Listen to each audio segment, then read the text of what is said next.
like you said, he's got 3 rings, right? And just to clarify, none of those rings are with Toronto, right? Is Fraser Minton going to have more points than Safkovsky this year? Fraser Minton sucks at hockey. This guy might not even be an NHLer, so we got to settle down on that one. Adelaide, no.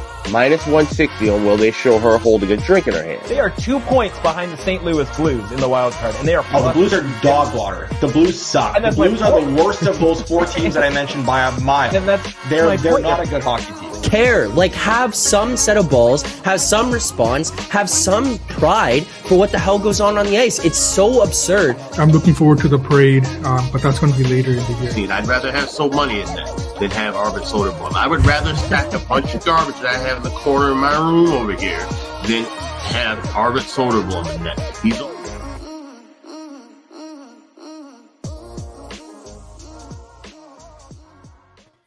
May 9th, welcome back to Edgework, presented by Pinnacle. I'm Zack Phillips, joined here today by So Money Sports, Rusty Bill. Today we'll be breaking down everything going on around the NHL. A big Canucks win last night, a massive Avalanche comeback the other day. The Florida Panthers turning that series around. We'll preview both games ahead of tonight, give out some best bets as well, and maybe talk a little bit of Sheldon Keefe departure from Toronto. But before we can get into all of that, I want to remind people, if you haven't already, you should be signed up at Pinnacle Sportsbook. Pinnacle is the world's sharpest sportsbook in business for 25 years. You can find out what professional bettors have known for decades. Pinnacle is where the best bettors play. You must be 19 plus in Ontario. Please play responsibly, and remember, not available in the US, but head on over to Pinnacle Sportsbook, sign up there as we pull up games here today. As we went through series prices, the best ones that we are finding were over at the Pinnacle Sportsbook. So right off the top here, was not planning on talking about this today, was not planning on talking about the Leafs at all today.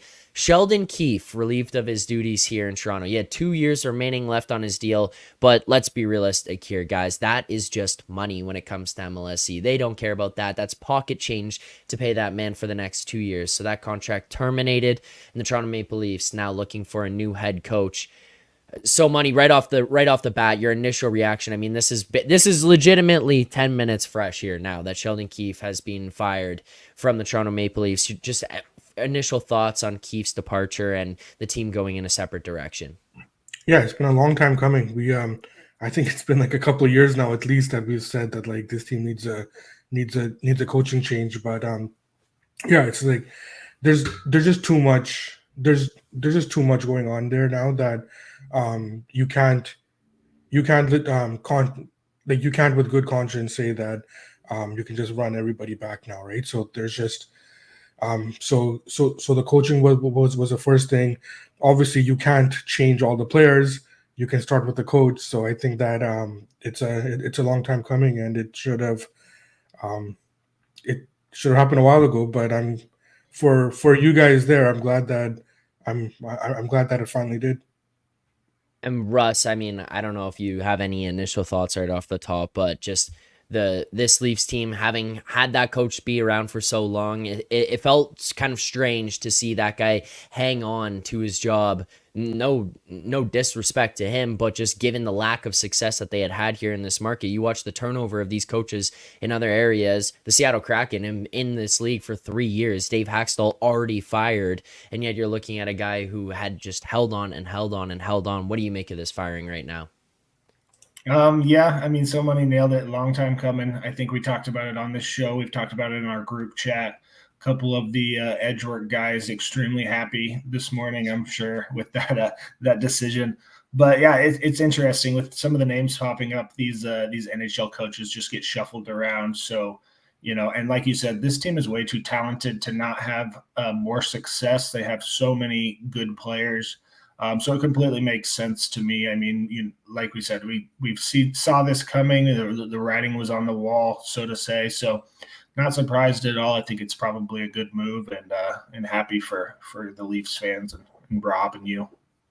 Yeah, as of right now, it just feels a little bit relieving. I mean, it's no guarantee that the next coach who comes in here is going to push this team to a Stanley Cup or anything like that, but it just kind of feels like this one took too long to happen. You didn't want to change the core. You don't want to change those guys. You don't want to make some big trade. Then, okay, the next logical thing would be to change the coach. And then you look at the end of season press conference every year and it's like, nope, we're just going to keep the guys back. And it's just, Keefe's coming back. It's going to be the same thing.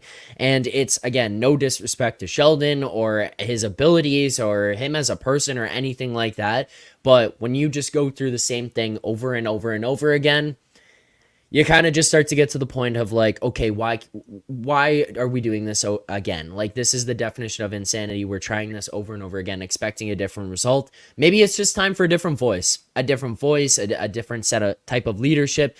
Maybe it's the same message, but it's said differently, and it just hits guys differently, and they start to adapt it. So that's kind of where I'm at with Sheldon Keefe. The news out of Toronto this morning. I mean, it's kind of one of those tough things to say that you're happy that someone has lost their job, but I feel like at the end of the day, Keefe's going to find a new job somewhere else. Who knows? Maybe his buddy over in Pittsburgh will be on the line with him pretty soon. So I wouldn't be surprised if that's the next landing spot. That's it for Leaf stuff, for Berube rumors and for Keefe firing, all that. We'll wait and see if anything else comes out, and we'll try to get stuff up here on the channel if we hear more news. But Right Wing Fan 23 here in the chat. So Money is doing this show without pants on. It's very likely, considering I think he also slept in that jersey last night. So Money, how are you feeling after a massive Game 1 victory for the Vancouver Canucks last night?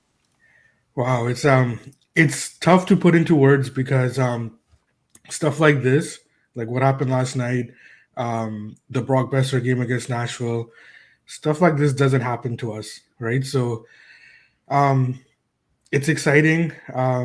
It was just one of those games and just one of those nights that like you're just not gonna forget. I've been watching on loop the NHL in 30. It's just been on pretty much all night. So yeah, it's been it's very good. It's hard to put into words because it's not a feeling that I'm used to where even when it was 4-1, you just kind of got the sense that like, like something could happen, right? Like you're just like sitting there, like maybe they should put DeSmith in for the third period, but the team was not playing poorly, right? So like in terms of, we've talked about the Nashville series the last couple of weeks ad nauseum, right? Like we've said the same thing over and over that like Canucks are a team that needs puck possession, that needs skate, but they're playing a team that doesn't really want to play hockey, right? They just want to muck it up and they want to like try to counter you, right? So it took the Canucks about 4.5 games to adjust to that style of play, right? Like you can't just carry the puck and just play your game the way that you want when your opponent is sending 3 deep all the time, or when they're not doing that, they're just standing on in the neutral zone, right? Like you can't play your game that way. So at some point you need to make the adjustment. So it took the Canucks about 4.5 games, I would say, in that Nashville series to finally make the adjustment that, okay, like maybe we need to get like the tighter passes through our own zone to be able to break out, or maybe we need to dump in a little bit more. Maybe we need to forecheck more, right? So it took about 4.5 games. And then last night, the way that the Canucks came out, you saw in that first period, right, where they were still in Nashville mode, right? Like they were skating in mud, right? And then in the second, the way they came out, you could tell that, okay, like we can skate now, like we can play our game. That's why even through the Nashville series, what I was saying is that the matchups matter, right? Like Edmonton is not going to play the way Nashville was playing. They don't want to, and they can't, even if they wanted to, and like there's no reason to, right? So now the Canucks are able to skate.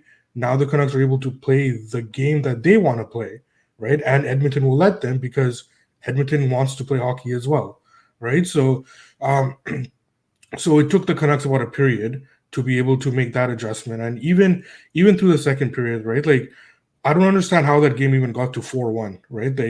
Like there was a couple of there was a goal off a shin pad. There was like a goal that there was a seeing eye shot, right? So like I don't even understand how that game got to 4-1, but but the Canucks were the better team throughout that game, especially after they realized that we can start playing hockey again, right after that first period. And it was a well deserving win. At the end of the day, it was a 4-1 comeback, right? And like you could say that, they got down 4-1, but I would argue that, I mean, team throughout that whole game, right? So, and I don't know how many how much Edmonton generated after that first period at all, right? So, credit to the Canucks. I mean, it was special all around last night. Russ, we're just gonna pretend so money's not here for a second, okay? We talk about the Canucks when we hear him talk about how special last night was, but we are a betting show. We do bet on these, and we talked about series prices. There's gonna be an adjustment after game one there now. The Oilers down 1. You're still in Vancouver. You're still the road team, but you see Pinnacle now move Oilers -134, the Canucks +117. After watching last night's game, after watching everything that had transpired, how it transpired, do you start to look at these series prices and start to think, hey, maybe there's a number that I would want to get involved in here on the Oilers, or are you just staying away, maybe just emotional support for some money? What's your kind of thought process as the series goes on following game one there last night? Definitely staying away from the series price right now. I think this is going to be a very, very tightly contested series. I actually expected the series price on the Oilers to be a little bit lower than -135 this morning. Certainly think that's probably a little high still. I'm happy for some money, happy for Matt Russell, those guys that were at the game. Absolutely a wild game, awesome comeback. Like somebody said, we've been talking about this on the show for the last month and a half. I'm very impressed by the Canucks defense. They, held one of the best offensive teams in the league to 2 expected goals. Like somebody said, I don't know how it got to 4-1. It probably shouldn't have got there. And, basically a fluky first period by the Canucks. And then after that, they just absolutely dominated. They were outshot in that first period. The Canucks had 5 shots in that first period. And then the second and the third period, they outshot Edmonton 19-7. Just absolutely came out on fire in that second period. And like somebody said, they made adjustments and they started skating, with the Oilers instead of trying to play more defensive hockey. So I completely impressed by the comeback. As far as the series price, I think this series goes at least 6 or 7 games. I think you could probably wait on a series price. Honestly, if the Oilers do tie it up and the Canucks go back to what they were, a big plus money dog, that's probably the way I would look just after seeing how they made adjustments that first game. But definitely not looking to get on the Oilers at this price. I think it's probably a little bit long, and I expect this to be a very, very tightly contested series. The Canucks, they showed that they can make adjustments, and it's all about matchups, and it seems like they are figuring this one out a little quicker than the Nashville series. So, if I were the Oilers fans, I would be concerned. So Money, by the way, just so you know, in the chat here, they've decided, Connor at least saying, So Money and Matt, they got to go to every game now to keep the mojo going. I'm down. Matt's the one that's gonna have to fly in every day. Oh, right. Yeah. I'm down. Can we touch on Mike's point there with the goaltending? Yeah, the goaltending. Yeah. Yeah. So, agree and disagree a little bit. So, agree that the goaltending was poor for both sides, and I think that it's a little worse for the Oilers with Skinner because obviously he's their number one. But with Shelovs, I think that there's a couple ways to look at it, right? Like he's a young kid, number 3 goaltender, and there comes a point where when you're not used to playing every game, you're just going to struggle at some point, right? So the other way to look at it too is that he had a long layoff after he was starting every other day. So you kind of got to balance the two. I do have trust in the coaching staff to kind of figure out that is he breaking down now? And there's ways to tell that, right? Like you like compare when the goalie was on top of his game, even stuff down to how how far his pads are apart when he's in his stance, right? Like if his legs are getting apart a little bit more, then he's technically breaking down, right? And that's something that you need to work on, and probably get DeSmith in there, or if his poor performance last night was due to just having a long layoff, right? So I think I have trust in the coaching staff to kind of get to get into that. In terms of Skinner, yeah, that was a bad game by him as well. So while I agree that both goaltenders were poor, I don't agree that that was the only thing in this game. I think that you have to look at you have to look at the game stylistically as well, right? Like the Oilers, the Canucks do match up well against the Oilers just because of the way that both teams want to play the game. So yeah, I think that there's more to it than just the goaltending there. By the way, Slam Deal noted. Not here today. I think he's Right. afraid some money. Yes, he's hiding away.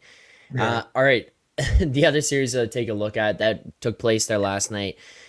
The Florida Panthers even that one up 6-1, and it was an exciting game. I mean, tight one early, Boston goes up, and then Florida just says, no more, this is our game, takes control, and basically carries it on from there. And not just that, but the physicality, the rivalry that seems to be brewing there between those two teams that we see taking place. David Pasternak going up to Montgomery in the third period, and you could visibly see him saying, I want to fight him, like, can I fight him? And Montgomery looks back and says, you want to go? He says, yes, and then they let them go. That's playoff hockey, man. Like, this is so much fun to watch. This is why the Leafs did not and will not ever have success with those guys that are there, because none of those guys will do anything like that. This is the stuff that puts you over the edge. Even you watch the Canucks, you watch the Oilers, the kind of mindset these guys have going into those games, the buy-in from everybody, that's what you're experiencing here in the second round. That was what was on display there last night. So Money, I do want to go back to you though, just kind of because you seem to have laid out, I think, the script. I mean, for lack of better words, ahead of game one. We were prepared for Boston to come out and take that one. We were prepared for them to have that good first game and get the jump going right away. And then Florida, we were expecting a response. Bang, there's your response. 6-1 win, even that series up. You're going to head to Boston here now. I know you were you were out at the Canucks game there last night, so it's not like you're going to be paying as close attention to it just from last night at least. But what are your thoughts on the response from Florida? Is this exactly what you expected? Was that more than you expected? Like, what do you make of that series here now, tied 1-1? I watched the game last night after I got home, and so Florida took control of that game. I thought that they started off a little bit hesitant, which is okay, right? I'm like, sometimes you just gotta work yourself into a series, right? So it wasn't a concern that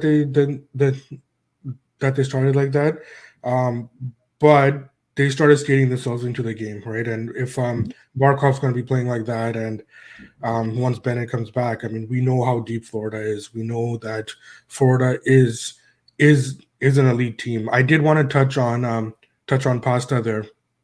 So I did catch a lot of flack when we had our episode when I was saying that I don't really care for the staged fighting in hockey.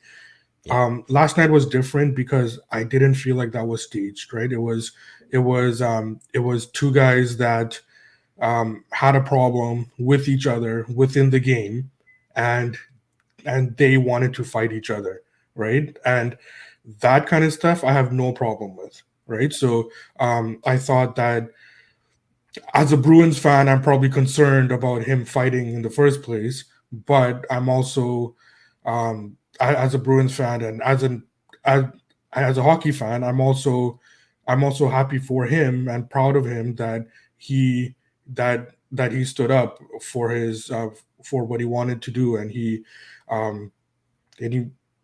then he fought his own fight. So I think that kind of stuff, if we're keeping fighting in the game, I think that kind of stuff is good for the game. instead of all like the stage stuff where you have like a fourth liner. I mean, like fourth liners just for fighting don't even exist anymore. But like, unless if you're in New Jersey and you bring someone in just to fight, but that's a different story. But they don't even exist anymore. But it's to me what happened last night is the way it should be, right? I don't have a problem with fighting in the game if it's done like that, and it's a lot better as a fan and for the health of general if it's done like that, as opposed to bringing somebody in to like fight proxy, to like fight your battles through proxy, right? So I'm glad nobody got hurt, and I'm glad that the two guys were able to fight it out. Yeah. I mean, I see Charles there saying respect to past 100% is an epic Absolutely. moment and organic. That's as well. Like it was organic. You know, we talk about the stage fighting and so many. I don't necessarily disagree with you. I'm not 100% on board on removing that. I think there's an element of entertainment to it. But like that last night was Pasternak being so pissed off going to the bench and saying, "Can I fight?" Like, hey, I make this much money. I'm this good in terms of our scoring ability. You know, you're probably going to need a little bit of a check in there, and says, can I fight this guy? Says, yeah. And just heads right back on the ice. Both guys too. The camera cuts to them. I did have appreciation for Tkachuk in that moment as well, where he's not just jumping the guy. He went to the bench and he looked at him and said, pass the can you go? Like you saw him lean over, the camera's right on him. He says, pass the can you go, pass the ass, turns back and he's like, let's go. So they both hop out on the ice and fight. It's like, wow, you know what? That's an exciting moment, regardless of how you kind of feel about either team in that situation. It's fun to watch. Russ, and that win. Yeah, sorry. Go ahead. Someone. No, just gonna say that credit to as well, right? Like he could have easily said no. Like your job is to score goals, right? But no, like and I would do the same thing, right? Like if my star is coming to me, like. Yeah, I'm worried inside that like, oh my God, like I don't want this kid to get hurt. But outwardly, if he's asking me he wants to fight, I'm like, yeah, man, go do it. So I mean, credit to Montgomery as well there, absolutely. Russ, as far as that series goes, where we see things kind of shift to now here, 1-1, even things up. Looking over at Pinnacle, where the price is currently sitting, Panthers minus 169, Bruins plus 146. Is this where you expected it to be after two? Yep. Yeah, that's probably exactly where it should be right now. We did play the Panthers after game one around plus 115. And I thought that was generous, considering they obviously were playing at home the next game. And they, just like the chat is saying, just like if you watch this show, these guys nailed it on the Bruins game one win, and then they kind of predicted what was going to happen in game two. So credit to the Edgework guys for kind of laying that out for all the viewers and everybody that watches the show. But yeah, last night was absolutely wild. It was one of the most entertaining lopsided games I've watched in a long time. Excuse me, 136 minutes, penalty minutes gave out in the third period. 136 penalty minutes in the third period. Yeah, I had to double check that stat when I saw it. Obviously, watching the game, they're just giving out majors left and right like it was candy. But yeah, one of the things, again, very, very impressed with the Panthers defense, man. I know this team can score, but for them to hold Boston to one expected goal last night, 1.19 expected goals, and hold them to 15 shots on goal, they're going to be a very, very tough team to beat if they can play like that for the rest of the playoffs, man. I'm just very impressed with how they completely shut the door on the Bruins and stepped up after the game one. It was basically the game was over, halfway into the second period when they went, or right away in the second period when they went up 4-1. But, credit to the Bruins. They didn't stop fighting. They got out there and threw down, kind of set the tone for a competitive game three. And I agree with everything you guys said about Pasta. That was one of the most epic, fights I've seen in the playoffs, and most epic, sequences that I've seen in the playoffs, just for him to go over to Montgomery and ask. And then all the cameras did a great job covering, getting that all on camera, on TV for everyone to watch. Like I said, one of the most entertaining lopsided games that I've seen in a long time. Reminded me of old school hockey. I think we've kind of got away from that the last couple of years, but last night was like a blast from the past. Everybody was throwing down, left and right. So, they do it for a reason. The Bruins are showing that they're ready for game three, that they're not scared. And I think, this series will be a battle. I do ultimately think the Panthers come out ahead. I was not as high on the Bruins this year as a lot of people, and I did not expect them to get out of round one. Unfortunately, barely edged out the Leafs. But yeah, I think this is where much to my chagrin, obviously I had the Leafs in multiple bets, but I think this is where the season ends for Boston. I don't think they get past the Panthers. If you miss that series price after game one, probably not going to get it back. Maybe if the Bruins somehow get game three back in Boston, you could probably see that price dip a little bit, but I don't expect it to be all the way to Panthers plus 115 again. So glad we hit that. And I think the Panthers will move on, and they showed that last night with their epic defensive game. All right, 2 games tonight let's take a look at here. Let's start in Carolina, where we've got the Canes looking to fend off from going down 3-0 in this series. You see Carolina right now, minus 154, best price available. The Rangers plus 149. Totals of 5.5 right across the board. Russ, when you take a look at this game, kind of where the setting is at, heading back to Carolina here now, or heading out to Carolina, what are your thoughts on where we see the number at? Do you have any interest in this game here tonight, or any bets on this one? Yeah, I mean, it should come as no surprise that I do have a little bit of value on the Hurricanes. I think I always have value against the Rangers, but it's just not enough for me to get involved here.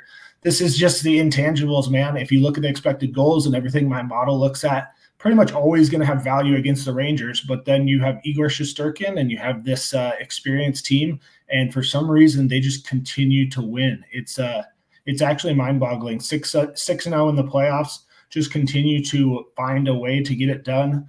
But, gun to my head, I do lean towards Carolina here. I think the price is about right at some of the books. Probably 175, 180 is kind of my fair price there. So there's a small bit of value, but not enough to get involved. I think that Carolina, some of the Carolina shooting props will probably be a decent way to look after they had 57 shots on goal in game one.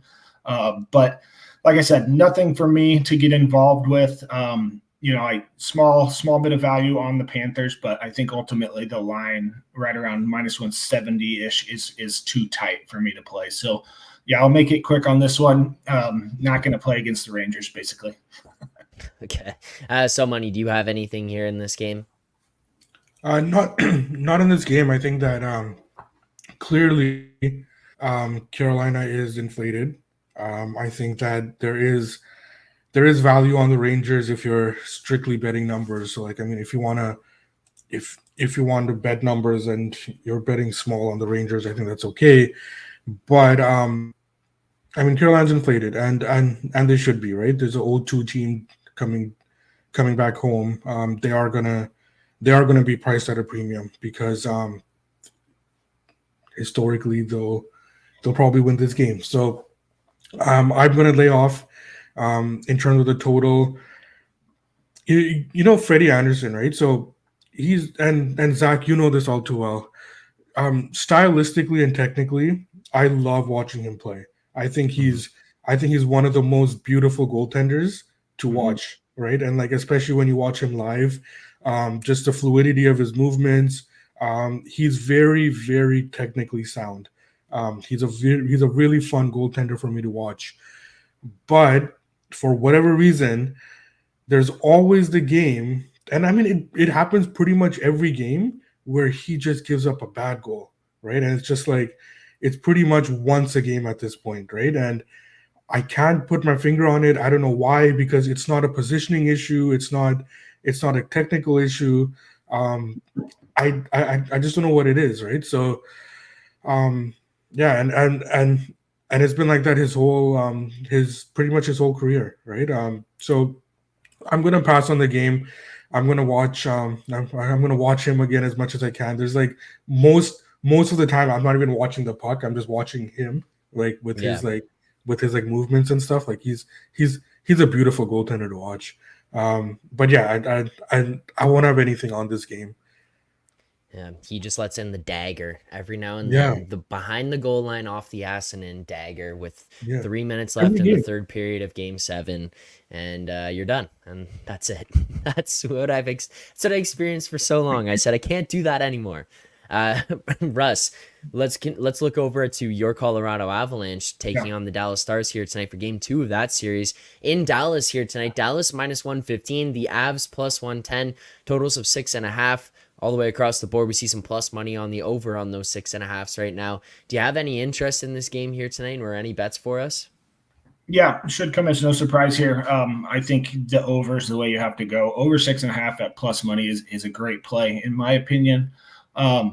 We've been playing the Avs overs pretty much all year, and we've been playing a lot of Stars overs at home, and they've both been very good to us. And it's continued in the playoffs. Avs 6-0-1 to the over. You are starting to see odds makers adjust this up a little bit, but I still don't think it's quite as high as it should be. I think it probably should be -120 to the over or so. So you're getting 20 cents of value, give or take.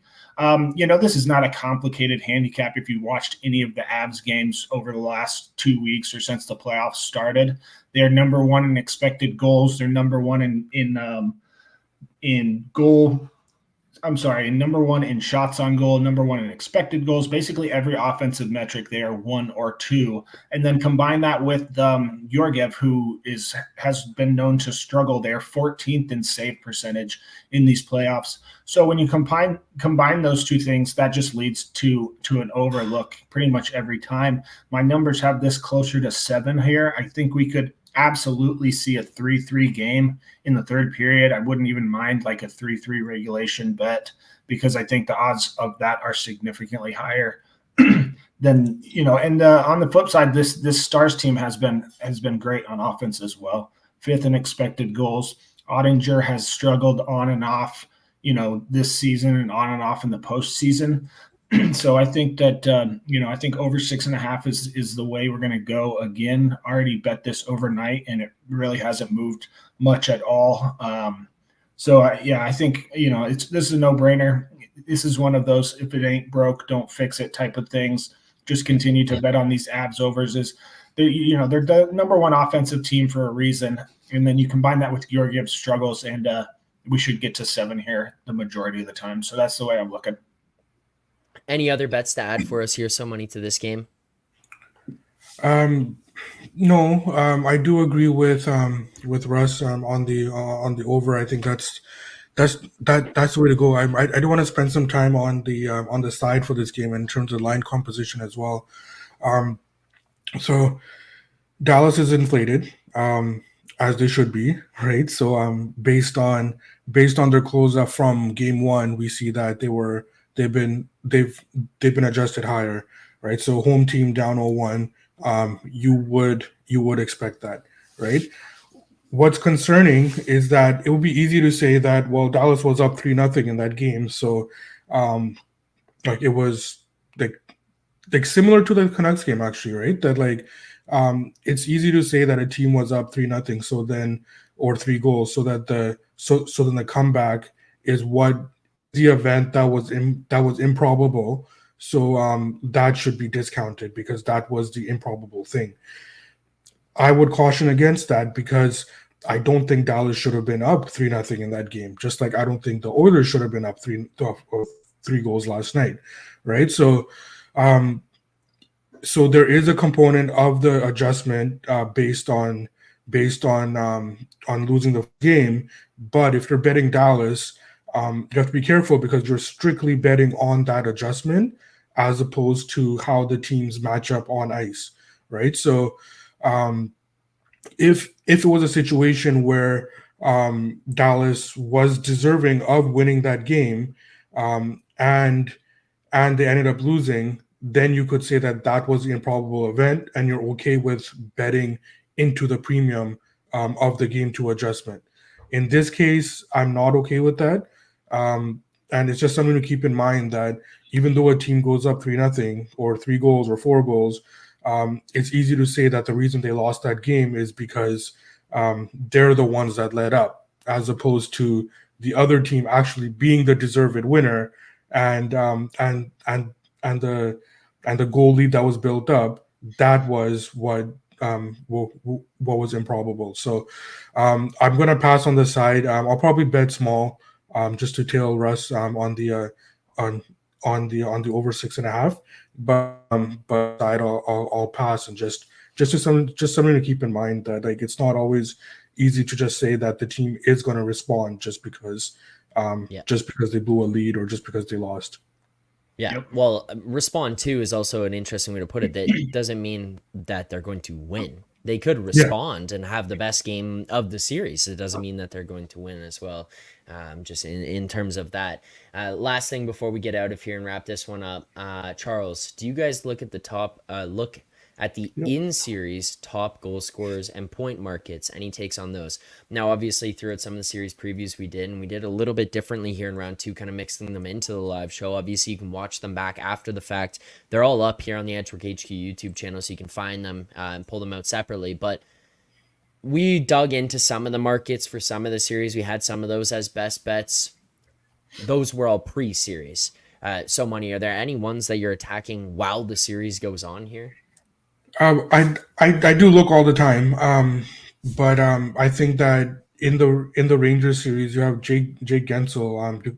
You can still get a plus 300 there. I think that what we kind of what we talked about in that series is that it was based more along the lines of, if Carolina is winning the series, then something different has to happen, and that difference is that they'll be finishing more. And if they are finishing more, it's going to be Jake Gensel that makes a difference, right? So I still think that there's value on him right now. We did bet it, obviously, in like the preview show. But again, if you feel that Carolina is going to be the better team as we move forward, the way that they're going to do it is with Jake Gensel scoring, and you're already getting a head start right now with that happening. So, so if you feel that you're bullish on Carolina right now, that goal scorer, I think, still has some value on the board there. Russ, you've recently started digging into the player props more. We've given out a couple here on the show. Is this something that you've been more in tune with as the season has gone on, and as we've gone into the playoffs, looking at each round, these player props that are, leading the series, top goal scorer, top point getter, and then even jumping into some of the live markets for some of these?